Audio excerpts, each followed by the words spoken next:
Hello guys, good evening to all of you. My name is Santosh Kumar और अब हम class 10th का exercise 5.3 का क्वेश्चन नंबर 4 करने जा रहे हैं। ओके, ध्यान दो। सवाल अच्छा खासा है, ये कई बार बोर्ड में आ भी चुका है। इंपॉर्टेंट मार्क आप कर सकते हो इस पे। क्या कहा सवाल में? 636 योग प्राप्त करने के लिए एपी 9, 17, 25 के कितने पद लेने चाहिए। यानी कि इसमें दिया क्या है। सबसे पहले अगर हम बात करें गिवन, ऐसे हम साफ साफ लिख सकते हैं जिससे कि टीचर खुश होता है। दिया है 636 योग प्राप्त करने के लिए। योग मतलब एसएन। ये एसएन दिया है हमारे पास, समेशन ऑफ नंबर्स कितना 636। एपी दे रखी है। अच्छा जी, चलो एपी हम लिख लेते हैं। एपी क्या है? 9, 17, 25 डॉट डॉट डॉट आगे ये जा रही है। इसके कितने पद लेने चाहिए। जब भी बात आ जाए पद, पद मतलब मैंने बताया था एन। आ रही बात समझ? पद का मतलब क्या होता है? एन। हमें एन निकालना है। जब भी पद निकालने की बात आए, कितने पद लेने चाहिए, कितने पद होंगे, तो हम एन निकालते हैं। तो हमें यहाँ पे एन निकालना है। एन बराबर क्वेश्चन मार्क। और हमारे पास एपी से क्या क्या दिया है? ए दिया है प्रथम पद यानी 9। और डी निकालने के लिए हम क्या करते हैं? द्वितीय पद में से प्रथम पद घटा देते हैं, दूसरे पद में से पहला पद घटा देंगे, यानी कि 17 में से 9 घटा देंगे तो हमारा 8 आ जाएगा डी निकल के।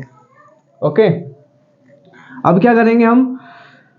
अब यहाँ पे एसएन दिया है, एसएन का ही हम फॉर्मूला लगाते हैं। एसएन का फॉर्मूला है एन बटे में 2 ब्रैकेट में 2a प्लस में n माइनस 1 गुणा में डी।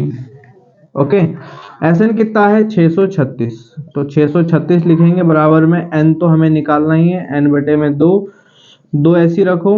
a का मान कितना है? 9 है। 2 गुणा में 9 प्लस में n तो हमें निकालना है, n माइनस 1 गुणा में d।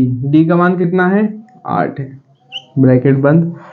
ओके, अब देखो यहाँ पे भी 2 है, यहाँ पे भी 2 है, 2 कॉमन है।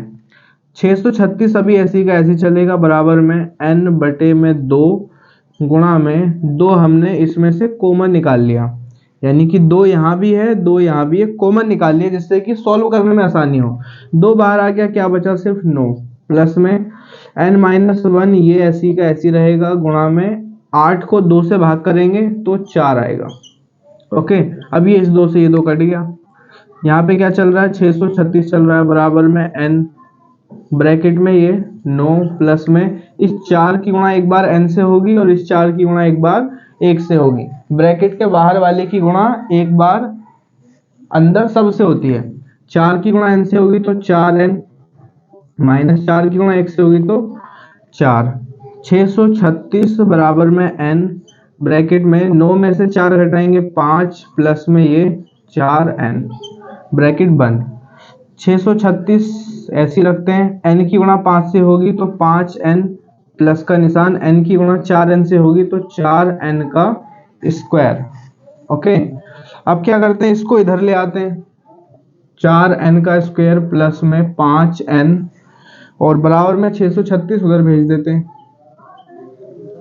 4n का स्क्वायर यहीं रखेंगे, प्लस का 5n ये भी यहीं रखेंगे, प्लस का 636 उधर से इधर आकर के हो जाएगा माइनस का 636। ओके, बराबर में कुछ नहीं बचा, ये तो इधर आ गया, 0 बचा। अब क्या करेंगे? अब ये बन गया द्विघात समीकरण। ओके, और द्विघात समीकरण को हल करने का तरीका क्या है? मैंने आपको सिखा रखा है। कैसे करते हैं? जो भी चर का गुणांक है, शुरू वाला और एंड वाला, ये इन दोनों की क्या करेंगे? हम गुणा करेंगे। सबसे पहला स्टेप 636 की गुणा करेंगे हम 4 से। करते हैं। 4 छिंग 24 का 4 हासिल 2, 4 3 12 और 2 14 हासिल 1, 4 छिंग 24 और 1 25। ओके, ये आ गया 25 44। पहला काम क्या है? शुरू वाला 4n का स्क्वायर ऐसी रखेंगे और माइनस का 636 भी ऐसी रखेंगे बराबर में 0। अब देखो हमें करना क्या होता है? इन दोनों की गुणा करके जो आया, क्या आया? ये आया। अब मुझे इसके फैक्टर करने, गुणनखंड करने और ऐसे कोई 2 नंबर निकालने जिसको जोड़कर या घटाकर बीच का प्लस का 5 आ जाए। सबसे आसान तरीका है, क्या करो? एलसीएम कर दो। 25 44, 25 44, 2 से काट दो, 2 एकम 2, 2 दूनी 4, 2 सत्ते 14, 2 दूनी 4, फिर 2 से काट दो, 2 छिंग 12, 2 तिया 6, 2 छिंग 12, फिर 2 से काट दो, 2 तिया 6, 2 एकम 2 1 हासिल दिया 16, 2 अट्ठे 16, फिर 2 से कट रहा है, 2 एकम 2 1 हासिल दे दिया 11, 2 पंजे 10 और 2 निम 18। अब 3 से कट रहा है, 3 पंजे 15 और 3 तिया 9, 53, तो 53 से ही कटेगा, 53 एकम 53। ओके, दो संख्या कैसे निकालोगे, गुणा करो, 2 दूनी 4, 4 दूनी 8, 8 दूनी 16, 16 तिया 48, एक 48 हो गया और एक हो गया आपका 53। 48 और 53 के बीच में कितने का गैप है, 5 का गैप है, यानी अगर मैं 53 में से 48 घटा दूं तो 5 आ जाएगा। वो दो अंक कौन से हो गए, 53 और 48 हो गए। आ रही बात समझ में? और इन दोनों की जब गुणा करोगे तो 2544 ही आएगा, करके देख लो। तो मैं क्या करूंगा, प्लस का 53 ले लूंगा और माइनस कर दूंगा इसमें से 48, और इसको हम n के पदों में ले लेंगे, 53n माइनस में 48n। अब ये जोड़ा बन गया, ये जोड़ा बन गया, सिंपल। कॉमन ले लेंगे अब हम, इन दोनों में क्या कॉमन है, n कॉमन है, कॉमन मतलब एक जैसा।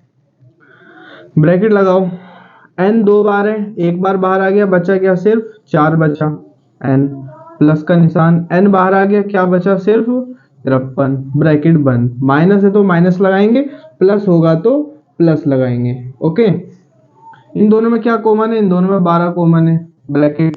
48 को 12 से भाग करेंगे, 4 n माइनस माइनस प्लस, 636 को 12 से भाग करते हैं, 12 पंजे 60, 3 दे देंगे 36, 12 तिया 36 और बराबर में 0। ये दोनों हमेशा सेम आने चाहिए, तभी आपका सही है, वरना तो गलत हो जाओगे। ये 2 बार आते हैं, इनको एक बार लिख देते हैं, 4n प्लस का 53 और ब्रैकेट में एक बार इन्हें लिख देते हैं, n माइनस में 12, बराबर में 0 चल रहा है। अब क्या करेंगे, दोनों ही 0 के बराबर है, एक एक करके अलग अलग हम सेपरेट 0 के इक्वल में रखेंगे। मतलब कि कैसे, 4n प्लस में 53 बराबर 0 के ये भी है, और n माइनस 12 बराबर 0 के ये भी है। 4n को यहीं रखेंगे बराबर प्लस का, उधर जाके माइनस का 53, n को यहीं छोड़ दो, बराबर में माइनस 53 लिखो पहले, 4 गुणा में है, इधर आकर के ये 4 बटे में आ जाएगा, n को यहीं छोड़ दो, बराबर में माइनस का, उधर जाके हो जाएगा प्लस का 12।